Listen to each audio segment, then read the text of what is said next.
د خوست د امنیه قومندانۍ اړوند د جنایي جرمونو پر وړاندې د مبارزې مدیر مولوي صابر وویل چې د اسلامي امارت مجاهدینو د قلندر په ولسوالۍ کې هغه تختول شوی موټر د غلو وژغوره چې 2 ورځې د مخه یې زموږ د وطن هیوادوال څخه تختولی و. 2 ورځې مخکې زموږ د خوست ولایت امنیه قومندانۍ ته راپور راغی د ګلجان په نوم یو کس هغه موږ ته راپور راکړ چې زما نه غلو موټر وتښتاوه دی هم وهلی و. موږ د خوست ولایت ټولو امنیتي ارګانونو ته ټولو ولسوالیو ته راپور ورکړ، معلومات مو ورکړل چې دغسې پیښه شوې ده، جدي اقدامات وکړئ او کوشش وکړئ چې غله خلاص نشي او ونیول شي.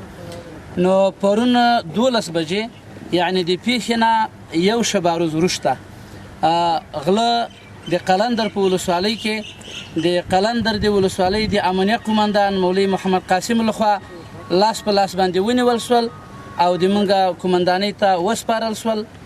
البته د موټر سره ونیول شول. کسانو په خپل جرم باندې اعتراف او اقرار کړی ده او اوس د دوی دوسیه او دوی له موږ سره دي. باقي اجراءات به د محاکمو لخوا نه کیږي. نوموړي په خپلو خبرو کې دغه ولایت د خلکو غوښتل چې د اسلامي امارت مجاهدینو سره د مجرمینو او ناوړه کړنو د مخنیوي په موخه همکاري وکړي. د خوست ولایت ټولو اوسیدونکو ته، خوست میشتو ته خبر ورکو د هر چا نه چې موټر غلا کیږي یا نور سامان آلات غلا کیږي هغه د عاجل راځي د خوست ولایت امنیه قومندانۍ د په جریان کې اچوي.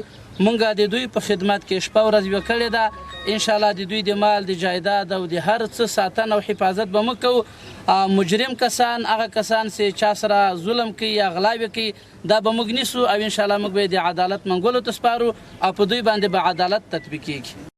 د قلندر ولسوالۍ د امنیه قومندان هم په خپلو خبرو کې ویل چې د اړونده مقاماتو د هدایت سره سم یې په قلندر ولسوالۍ کې تصفیوي عملیات پیل کړي و چې د کشفي راپور په اساس یې تختول شوی موټر پیدا او په تور یې 3 تنه غله ونیول شول. پرون بله چې دا پیښه وشوه د قومندانۍ لخوا موږ ته راپور راغی چې مطلب داسې یو موټر چا تښتولی دی، یو ماشوم یې ډېر سخت والی دی، مرګ حال دی. موږ بیا پلټنې شروع کړې، ټول ولایت ملګري پلټنې شروع کړې، خو بالاخره الله تعالی موږ په بریالي کړو. پرون 12 بجو نه لږ مخکې په داسې ټایم کې موږ ته اطلاع تېره شوه چې داسې یو شکمن موټر دی په دې ځای کې. بیا زه ورغلم سره د خپلو ملګرو او موټر او یو غال چې دا موټر چا په کور کې درولی و دا مې لاس په لاس ونیول. بیا هم چې کله راورسول دوی په توسط دغه غله په توسط بیا نور هم کسان ترلاسه کړه چې دویم کس کوم دوی سره شریک و او د دریم ملګری ورسره و، دا مو هم بیا په لاس راغله. نو کله چې موږ ځای ته راورسول بیا هم بېرته راوستل، امنیه قومندان ته مو وسپارل او مخکې به دوی سره قانوني چلند کېږي، څنګه شرعي نظام قانون وي هغه به د قانون چلند به دوی سره کېږي. د تختول شوي موټر اصلي مالک د اسلامي امارت د مجاهدینو څخه د مننې ترڅنګ د دوی میړانه وستایله او له ټولو خلکو یې غوښتنه کوله چې د اسلامي امارت مجاهدینو سره همکاري لا زیاته کړي. کله چې زه په زور ته راغلم او دوی د کوبله ډېر څه مخته دا ځای کې مو ته 2 کسه راغلل، ته وایي چې شپېشل څه مو ورته وویل چې شپېشل زه څم 100 روپۍ پرې کوو. دوی وایي چې 2.5 روپۍ به درکړو. ما ورته وویل چې نه 2.5 کمې دي 200 روپۍ به درکړو. دوی وایي چې ډاک ته سو. کله چې موږ د مټاچنې ته ورسېدو، پروژې پله ته ورسېدو، داسې یو بل نفر وخت جوادي 3 کسه شول او یو مخ تر سره کېناستو او 2 سړته شول. کله چې د پروژې پله سر ته وختو دا ځای کې یو چاپلوس ته ګاډ شو، یو ځای کلي ته ورسېدو، یو ځای لوړو هلته چې ما ته وایي چې موږ زیږو. کله چې زه دوی کوږ شول، د یو نفر کوږ شو او د بل د نورو 2 څټې پله به مو ته کترار وچوله. زه یې څټ ته سیټ ته وړولم او ښه زه ډېر وولم، یې ځینې بېرته موټر پر ګاډ کو د اولو کې زه یې ولم مټاچ نه بېرته د مټاچ نه خوړ څه داس کې روبوسلم. زه یې د موټر په روانتیا کې د موټر نه شړلی یم او مو ته ډېر وال وکړ دي.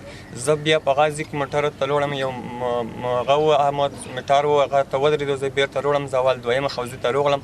هلته مې ټولو مجاهدینو ته خبر ورکړ چې مو سره موټر تښتېدلی دی چې مو سره همکاري وکړي. زه د مجاهدینو اسلامي امارت څخه ډېره مننه کوم چې مو ته یې موټر په روغ رمټ ورسو او زه هم روغ رمټ یم، مو سره ډېره همکاري وکړه. دوی دغسې د خدای سرلوړي لري، بریالي د خدای لري. د یادولو ده چې د سیمې د خلکو په همکارۍ د اسلامي امارت د مجاهدینو په واکمن کېدو سره په دغه ولایت کې غله او ورانکاره اشخاص نشي کولای چې په ډاډه زړه خپلو نوړو فعالیتونو ته ادامه ورکړي.